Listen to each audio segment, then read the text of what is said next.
OK, tournez avec moi dans la parole de Dieu, dans Marc, 3e chapitre. Marc, 3e chapitre. Verset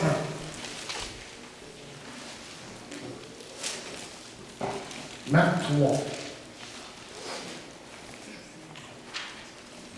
Le message que je vais vous donner ce matin est un petit peu une suite d'un message que j'ai donné il y a quelques semaines.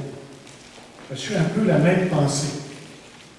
Et j'ai voulu continuer sur cette pensée-là, sur cette lancée-là. Donc, Marc 3e chapitre, verset 1 dit « Jésus entra de nouveau dans la synagogue. Il s'y trouvait un homme qui avait la main sèche. Ils observaient Jésus pour voir s'il le guérirait le jour du sabbat. C'était afin de pouvoir l'accuser. Et Jésus dit à l'homme qui avait la main sèche, « Lève-toi là au milieu. » Puis il leur dit, « Est-il permis le jour du sabbat de faire du bien ou de faire du mal, de sauver une personne ou de la tuer? » Mais ils gardèrent le silence. Alors, promenant ses regards sur eux avec indignation et en même temps affligés de l'endurcissement de leur cœur, il dit à l'homme, « Étends ta main. » Il l'étendit et sa main fut guérie. Les pharisiens sortirent et aussitôt ils se consultèrent avec les Hérodiens sur les moyens de le faire périr. Père, bénis ta parole en ce moment et que ta sainte parole puisse parler à nos cœurs et nous emmener à t'aimer de plus en plus. Nous prions dans le nom de Jésus.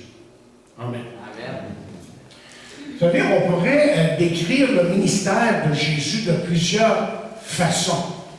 On pourrait dire que le ministère de Jésus est un ministère de compassion et de grâce. Et vous vous demandez peut-être ce qu'on pourrait dire de plus sur le ministère de Jésus, parce qu'il semble que tout ça, ça résume son ministère. Bien qu'on pourrait aussi parler d'un ministère de miséricorde. Parlons ce matin justement de la miséricorde authentique. Et qu'est-ce que la miséricorde?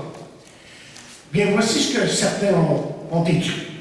En annonçant en 2015 comme année de miséricorde, le pape François a dit « Un peu de miséricorde rend le monde moins froid et plus juste. » Je pense que il a tout à fait raison. Augustin, lui, définissait la miséricorde comme le cœur compatissant pour la misère d'autrui et les moyens pour essayer d'y subvenir. Et Dietrich Bonhoeffer, pasteur luthérien et martyr sous le régime des nazis, a écrit « Il n'est pas de péché qui soit trop terrible pour que la miséricorde y accède. » Et je pense que lui, il l'avait tout à fait. Il avait vraiment saisi ce qu'était la miséricorde authentique.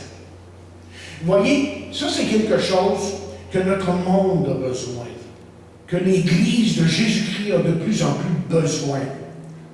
C'est quelque chose qui doit exister aussi dans nos milieux familiaux, dans la vie de couple. Parce que vous voyez, sans miséricorde, il n'y a pas d'espoir pour qui que ce soit. Aucun espoir, mais aucun pardon, aucune restauration, de réconciliation ou de transformation. Mais là, pour ce matin, j'aimerais, et je veux que dans votre esprit, vous puissiez vous faire une image de ce qui se passe, OK? Au premier banc, là, dans la synagogue, là, les pharisiens sont assis un à côté de l'autre dans la première rangée. Et d'un regard pénétrant, ils regardent tous ceux qui entrent dans la synagogue. Vous voyez, ils étaient, selon la religion juive, les défenseurs de la foi. Et selon eux, les pharisiens et les religieux, tout devait être fait selon les traditions juives. Autrement dit, ces hommes n'étaient pas vraiment venus pour adorer Dieu, mais pour juger et pour condamner.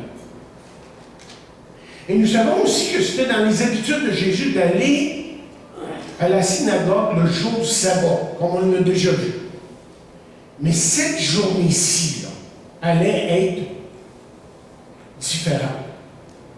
Je l'ai déjà dit, je le répète, Jésus a eu plusieurs confrontations avec les pharisiens, les religieux.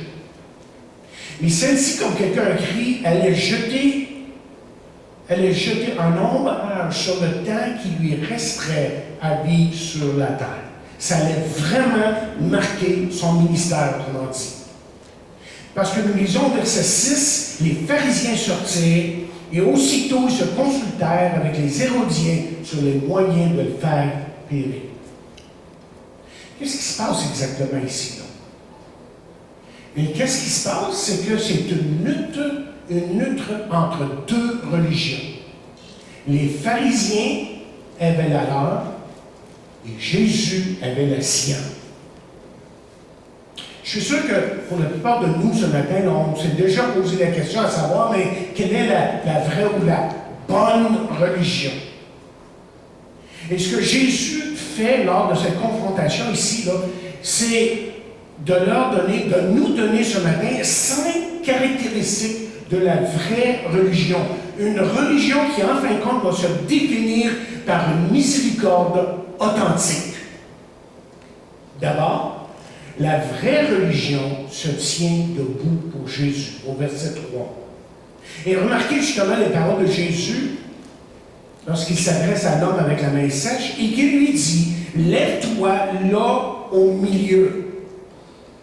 Autrement dit, Jésus ici en appelait à la volonté de cet homme et lui demandait de faire exactement ce qu'il devait faire, qu'il lui disait de faire. Et c'est seulement, évidemment, si cet homme obéissait aux paroles de Jésus qu'il recevrait la guérison. Bien, le commencement de la vraie religion, c'est ça. C'est lorsqu'un homme ou une femme fait confiance à Jésus.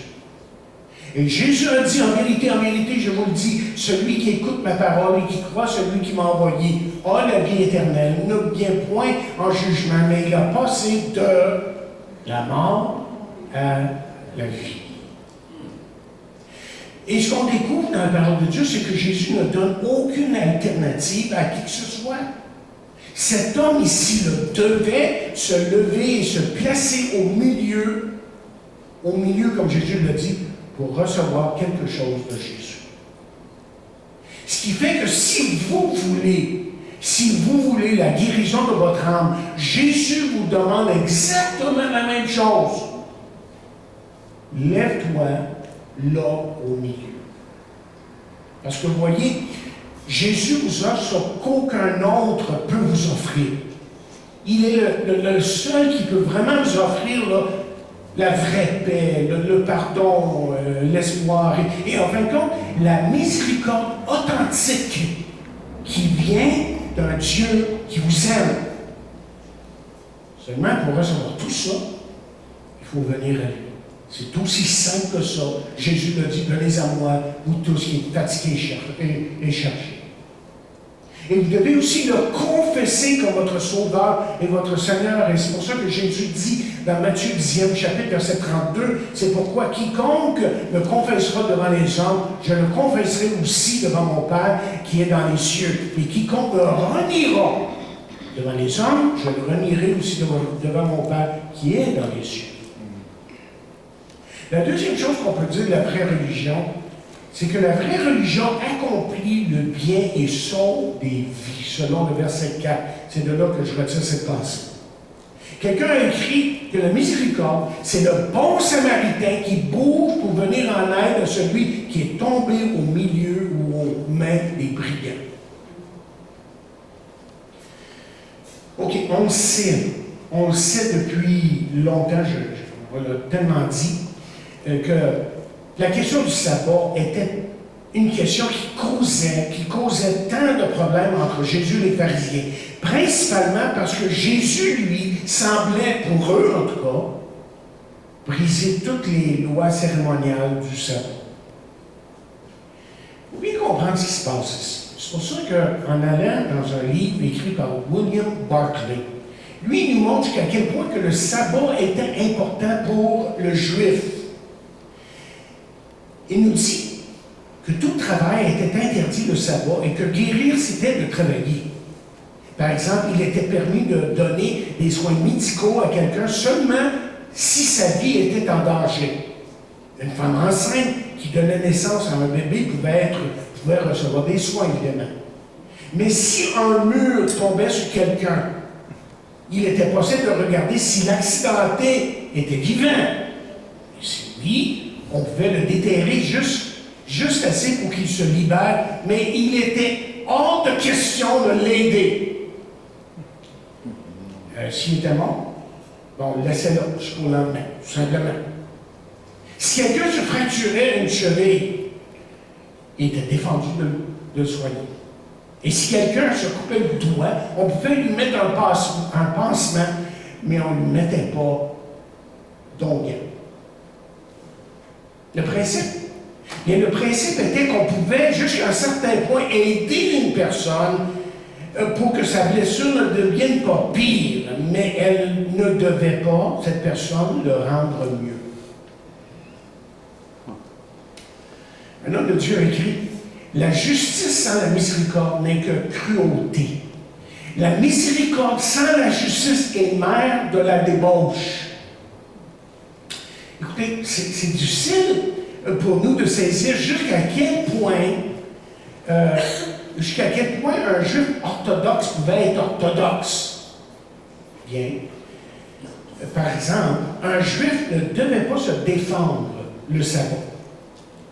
Et on nous dit que dans la guerre avec les Maccabées, l'historien Joseph Flavius raconte que lorsque les Juifs combattaient la Syrie, le jour du sabbat, ils refusèrent de se défendre. Et à un certain moment, un groupe s'était caché dans une caverne. Et les Syriens les pourchassaient. Alors, les Syriens ont donné la chance aux Juifs, l'occasion aux Juifs de se rendre, mais les Juifs ont refusé de se rendre parce que c'était le sabbat. Qu'est-ce que les Syriens ont fait? Les Syriens ont fait. Mais ils ont mis le feu à la caverne et des centaines de personnes sont mortes parce que, vous voyez, ces Juifs ici préféraient mourir que de saboter le sabbat. J'espère que vous saisissiez un petit peu ici, là, que vous saisissiez un peu la mentalité qui existait parmi les Juifs ici dans le temps de Jésus. C'était ça, là. C'était ça. C'était exactement ce dont Jésus faisait face. D'abord, regardez l'homme qui se trouve au milieu d'eux. Hein? Est-ce que c'est un cas de vie ou de mort? Ben, pas du tout. Alors, pour le pharisien, quel affront! Quelle audace! Mais écoutez, Jésus avait quelque chose à dire à ces gens-là. Ces religieux qui n'avaient pas compris la vraie religion, ou si vous voulez, la vraie miséricorde. Et là, Jésus leur pose deux questions. Il dit, est-il permis, au verset 4, est-il permis, le jour du sabbat, de faire du bien? Bonne question. Deuxième question, de faire du bien ou du mal. De sauver une personne ou de la tuer. Et la parole de Dieu nous dit, là, au même verset, qu'ils gardèrent le silence. Pourquoi? Parce que ces questions que Jésus venait de poser allaient direct au cœur. Direct au cœur. À ces cœurs endurcis par la tradition. Comment dire?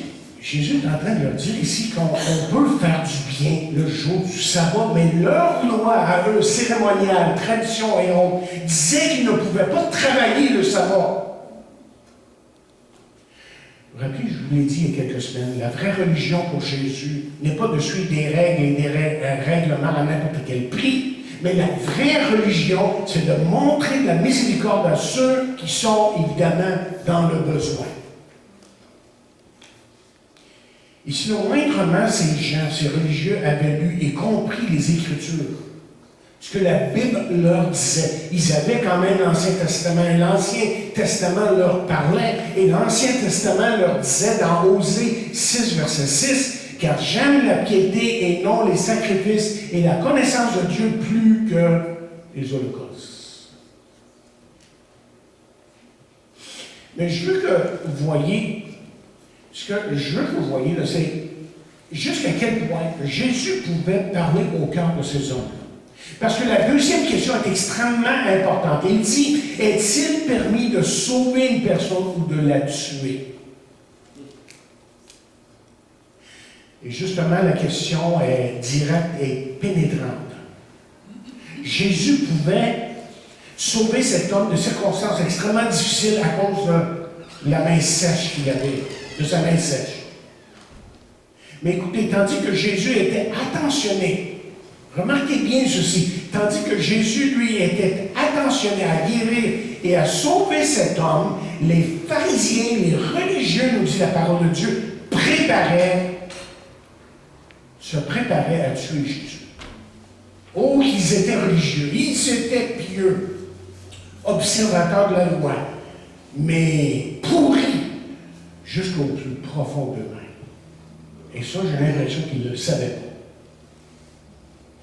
Parce qu'ils préféraient la tradition et toutes les cérémonies religieuses que de faire du bien à quelqu'un et de sauver des vies. Ça allait jusque-là. Donc, vous voyez, la vraie religion de Dieu, son époux parlait en ces termes-là. Et j'ai remarqué que quand je lis des vieux livres, là, Spurgeon et tout ça, on parlait souvent de religion, on dit la religion, mais pour eux, c'était l'évangile de Jésus-Christ, le vrai évangile. Donc, la vraie religion de Spurgeon, c'est d'abord la miséricorde, la compassion et l'amour. Et la troisième chose qu'on peut dire sur la vraie religion, c'est que la vraie religion, chers amis, est contre l'erreur et la méchanceté. Et j'aimerais que vous remarquiez maintenant la première partie du verset 5. Nous lisons, alors promenant. Vous pouvez voir Jésus là? Promenant ses regards sur eux avec indignation et en même temps affligé de l'endurcissement de leur cœur. Qu'est-ce que je suis en train de dire ici? C'est que ces hommes-ci, malgré tout ce que Jésus avait dit et fait, jusqu'ici, refusèrent évidemment de croire en lui. Pour la plupart, pas toutes, mais pour la plupart.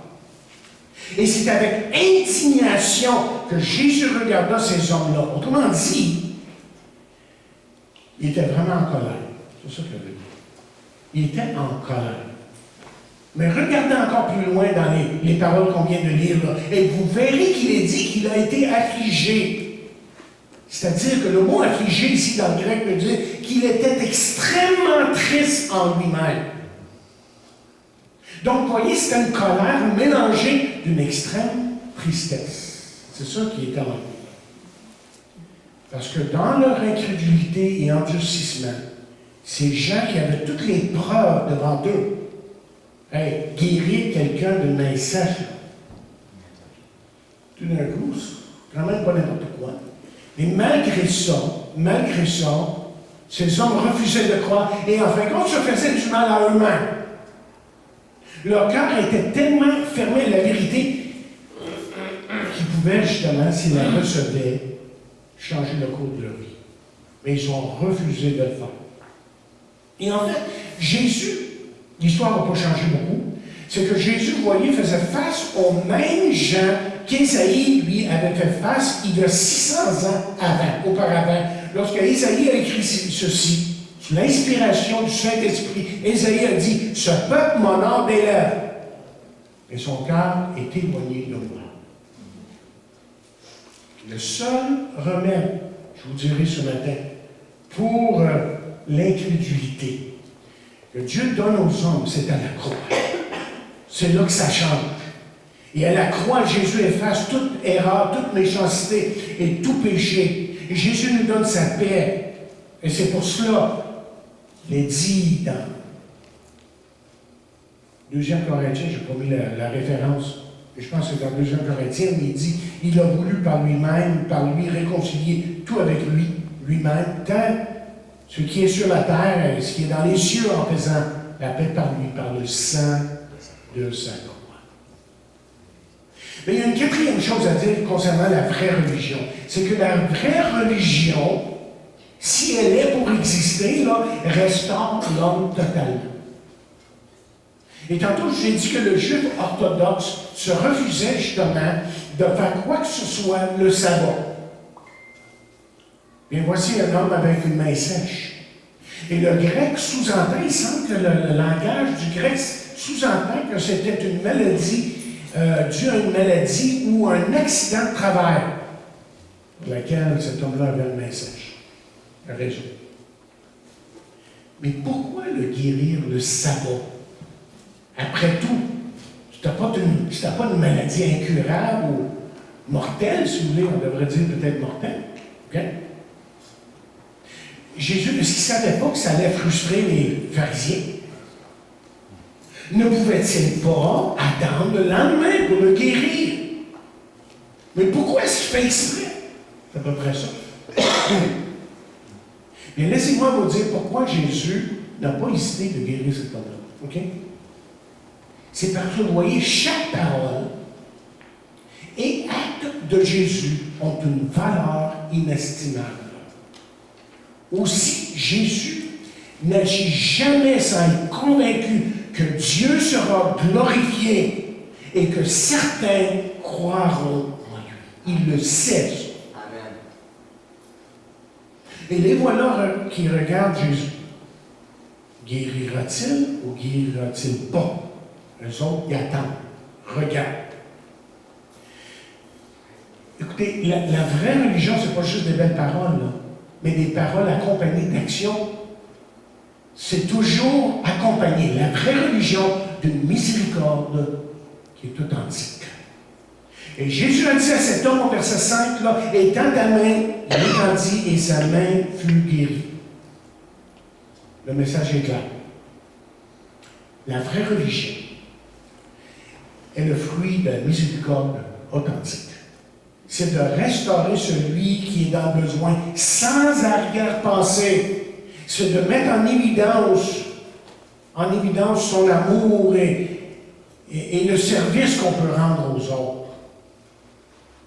Mais vous voyez, les pharisiens, eux, étaient tellement préoccupés par la tradition, les cérémonies, qu'ils avaient oublié, en fin de compte, la vraie raison de leur religion, parce que dans la religion juive, il y avait beaucoup d'amour.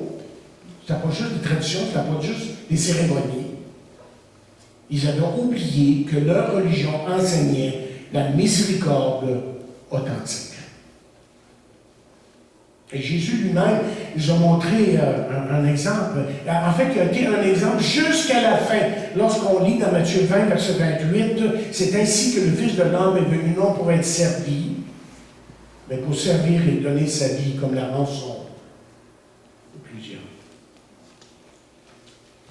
Autrement dit, ils ont vu devant eux les pharisiens, les religieux de ce temps-là. Ils avaient devant eux la miséricorde authentique, personnifiée. Si vous vouliez savoir c'était quoi la miséricorde, mais regardez Jésus, ce qu'il dit, ce qu'il fait. Il est plein de miséricorde. Et cinquièmement et dernièrement, la vraie religion s'oppose à la haine. Regardez, remarquez la réaction des pharisiens à la guérison. Et le verset, la vérité, leur est en pleine face, mais le verset 6 dit, les pharisiens sortirent, la guérison vient d'avoir lieu, imaginez. Nous, on se dit, ah, si moi j'aurais vu ça, j'aurais cru. Bon, pas sûr, ça aurait été mieux. Et il dit, les pharisiens sortirent, aussitôt ils se consultèrent avec les Hérodiens sur les moyens de le faire périr.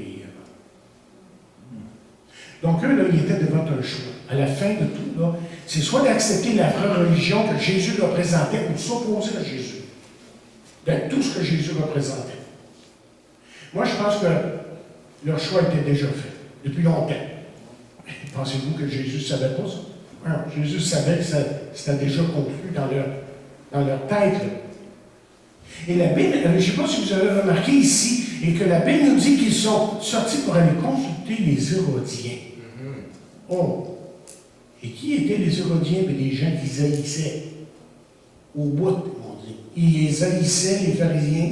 Parce que, vous voyez, c'était des Juifs avec beaucoup d'influence qui étaient partisans d'Hérode et qui, en même temps, étaient partisans de Rome. Est-ce que vous voyez ce que je suis en train de dire? Hein? Vous voyez, la majorité des Juifs, dans le temps de Jésus, s'opposaient à Rome. Ça comprenait, comme je viens de dire tantôt, les pharisiens qui attendaient leur Messie et qui attendaient assurément la délivrance de cette domination romaine. Et les pharisiens n'étaient pas du tout partisans des Hérodiens. Ils les haïssaient. Mais leur haine pour Jésus était telle qu'ils étaient prêts à se liguer, à se mettre ensemble avec les Hérodiens pour le tuer. T'es rendu loin, là. Il voulait s'en débarrasser. Mais c'est vous ce qui est important pour ces gens-là qui agissaient de la sorte. Et c'est bien simple. Et ce qu'on voit ici, c'est que pour ces religieux-là, ce qui était important, c'est leur prestige auprès du peuple, évidemment, leur pouvoir sur le peuple, parce qu'on dominait le peuple, et leur sécurité. On voulait que rien ne puisse brimer ces choses-là. Et toutes ces choses-là avaient comme corrompu leur entendement et leur cœur. Ils étaient, autrement dit, rendus à un point, écoutez bien, ils étaient rendus à un point où ils étaient prêts à détruire n'importe qui pouvait leur être une menace. Vous voyez, en allant vers les Hérodiens, ces gens si religieux et si attentionnés aux détails cérémoniaux étaient prêts à briser toutes les lois et les traditions du sabbat pour en finir une fois pour toutes avec Jésus. Évidemment, ça, c'était le compte de l'hypocrisie. Écoutez, mais c'est comme ça encore avec l'Évangile. Lorsque l'Évangile est prêché dans toute sa simplicité, comme nous le faisons, j'espère, ici, dimanche après dimanche, que cela devient une menace. Une menace pour ceux qui ne connaissent que les traditions et que les cérémonies religieuses. J'ai lu il y a quelque temps sur la vie de Chéniky et Mme Fenner. Eux, ils ont vécu dans les années 1850, à peu près. Okay? Et parce que Chéniky, qui était un prêtre, s'est converti à l'Évangile de Jésus-Christ, certains fanatiques, évidemment, ont essayé de le tuer au moins 30 fois. Pas une ou deux ou trois fois, mais 30 fois on a essayé de le tuer. Mais peut-être ce que vous ne savez pas, c'est qu'à un certain moment, cet homme-là était à Montréal. Et que lorsque cet homme-là était dans son hôtel à Montréal, il pouvait se présenter sur son balcon et les rues étaient pleines. Et qu'est-ce que vous pensez qu'il faisait? Prêchait l'Évangile. On nous dit qu'au début du 20e siècle, qu'il y avait autant de chrétiens, vrais chrétiens évangéliques, qu'il y en a aujourd'hui, et peut-être même plus. Il y a eu une dégringolade dans les années 20, les années 30, malheureusement. Mais il y a eu littéralement un réveil, même au Québec, imaginez, avec un homme comme ça qui était prêt à se tenir debout pour l'Évangile de Jésus-Christ. Et je me rappelle avoir lu dans le livre, justement, il descendait les marches dans son hôtel et dans le lobby, vous savez ce que je dis, le lobby, les gens l'attendaient pour qu'il prêche l'Évangile. Et des centaines de personnes se sont converties. Savez-vous pourquoi les religieux haïssaient cet homme? Pour les mêmes raisons qu'on haïssait Jésus, parce qu'il disait la vérité et qu'il prêchait surtout la vérité de la croix, le salut par grâce, sans les autres. Madame Fermant, une enseignante, une infirmière, a vu sa maison et son école incendiée parce qu'elle enseignait le simple évangile de Jésus-Christ. Et elle et Shiniki avaient dérangé l'institut religieuse du temps. Shiniki et Mme Feller faisaient écho tout simplement des paroles qu'on trouve dans Actes 4, verset 12.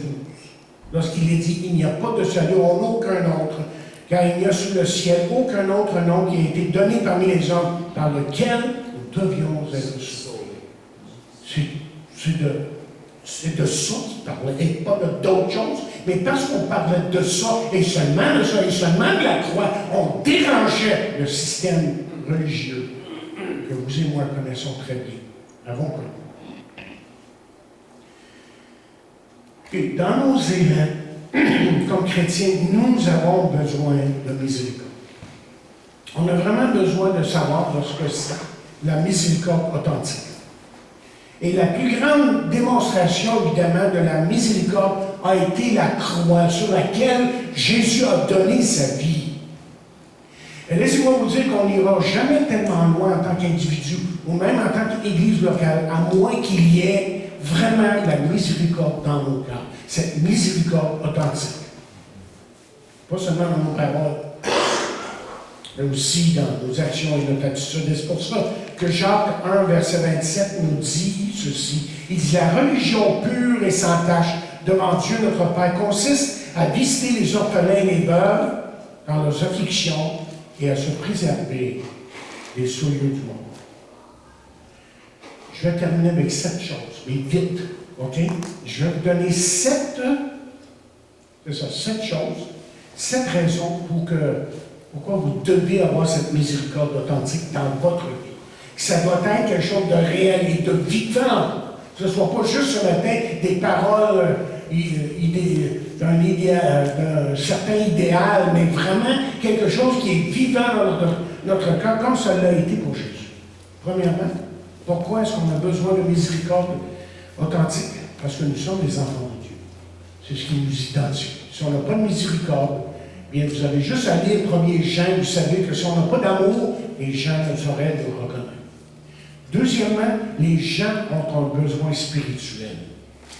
Ils ont besoin d'amour, ils ont besoin de cette miséricorde authentique. Troisièmement, ça définit l'Église, notre Église, et ça devrait définir notre Église, et les gens devraient être capables de ressentir qu'il y a ici vraiment une miséricorde authentique. Quatrièmement, c'est pour notre témoignage. On a beau à dire ceci et cela à propos de Jésus, Jésus est mort pour toi, Jésus t'aime, Jésus tout ça, mais s'il n'y a pas d'amour, les gens le ressentent ça. Ça vaut rien. Ça vaut absolument rien. Cinquièmement, c'est parce que l'amour authentique, lorsque ça existe vraiment dans une assemblée, là, et dans nos cœurs, en tant qu'individu, c'est ça qui nous bénit et c'est ça qui nous unit. Ça nous bénit et ça nous unit. Et sixièmement, c'est parce que vous voyez, on a tous besoin de miséricorde. Si on parle de miséricorde authentique, c'est parce qu'à un moment donné, là, on a tous besoin de miséricorde. On a besoin de cette compassion plein d'amour. Et on a besoin que quelqu'un vienne nous aider, nous parler, nous consoler, nous exhorter et nous encourager. Et en fin de compte, dernièrement, pourquoi est-ce qu'on a besoin de miséricorde? De cette miséricorde authentique? C'est parce que notre joie en dépend. On a parlé de la posologie de la vie heureuse. Et si on est plein de miséricorde dans nos vies pour notre prochain, notre joie va grandir, évidemment. Et on va se servir, plutôt de chercher à être servi, on va se donner aux autres comme Jésus s'est donné. Et tôt ou tard, vous savez ce qui va arriver, c'est qu'on va saisir des vies. Les gens vont être saisis par ça. Parce qu'il y a tellement d'haine dans notre monde, tellement de méchanceté. Ils ont besoin de vous et moi, remplis de cette miséricorde authentique qui ne vient pas de nous en fin de compte, mais qui vient de Dieu. Amen. Que Dieu bénisse.